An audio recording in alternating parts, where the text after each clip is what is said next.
Yes, hi folks, this is Tim, aka Faceless Fat Loss. Tim, also known as Faceless Fat Loss, thank you so much for being a subscriber. I wanted to continue along and cover the topics of antibiotics and how they feed yeast imbalances and how that relates to fungus, mycotoxins, and grains. Start to tie some of this together for you. Just some background here. This is a company out of Frankfurt, and I just wanted to point out one of the things that they do. They have a food safety test where they detect naturally occurring fungi in grains and mycotoxins. So all I'm doing is showing you this is that there's a whole company out there that devotes one part of their technology to testing for fungi in grains and their counterparts, mycotoxins, the toxins that come from fungi. Now remember, antibiotics, sorry about that. Antibiotics come from mycotoxins. Okay? Now, here's another biotechnologyireland.com. There's a new method used to detect a mycotoxin that's produced in fungi.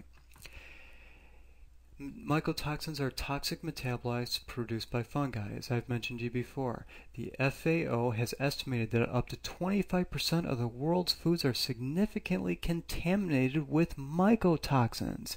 They specifically reference grains such as barley, corn, rye, wheat, and oats, and other cereal-based products, typically accounting for 58% of average consumer intake. Let me keep going down here. Running out of time here.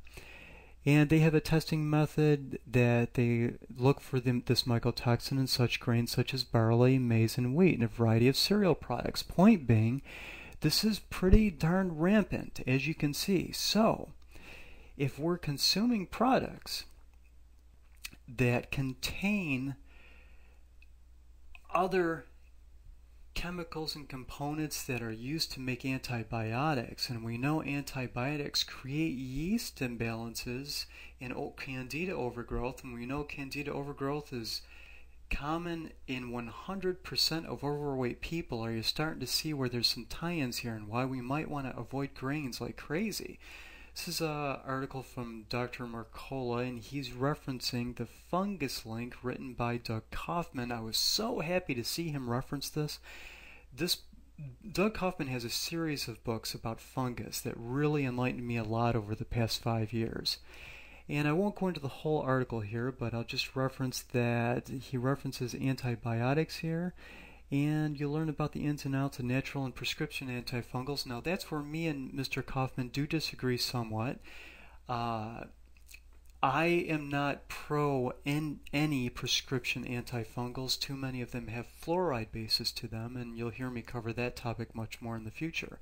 But what he is pointing out here is the role fungi and their mycotoxins play in what are unfortunately everyday diseases, such as prostatitis, ear, nose, throat disorders, and weight problems, including obesity and anorexia. It affects both. Isn't that interesting? And autoimmune diseases, which are rampant these days. Now, there's another great doctor out there, Dr. Costantini, who did some great work regarding fungi and how fungi relates to diabetes. Check this out. It says, let's take a brief look at the use of antifungals against type 1 diabetes.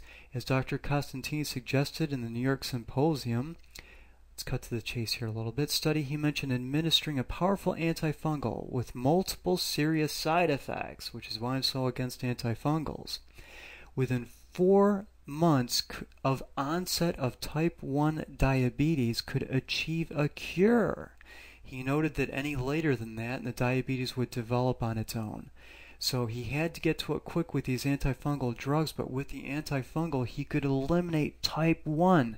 Now we know type 2 can be cured. Don't let anyone tell you otherwise. I know plenty of people who've done it. You change your diet properly, you modulate your insulin response, and there you go. You can get out of that type 2 diabetes situation. And most obese people are pre-diabetic or getting right into that type 2 diabetes as it is. Now, as another side note, this is the diabetes.org site. I wanted to point out something. diabetes can affect every part of the body, including the skin. And they're talking about skin complications in relation to diabetes. Fungal infections. The culprit in fungal infections of people with diabetes is often candida. You've heard me talk about candida. This yeast-like fungus can create itchy rashes in the moist areas. They go on to discuss the vaginal infection and the jock itch and the toe fingernail type situation and all that stuff. Now, here's my point. They're referencing that diabetes can affect every part of the body, including the skin, as if the diabetes is causing this problem because people with diabetes are going to have candida. What I'm trying to point out is, wait a minute.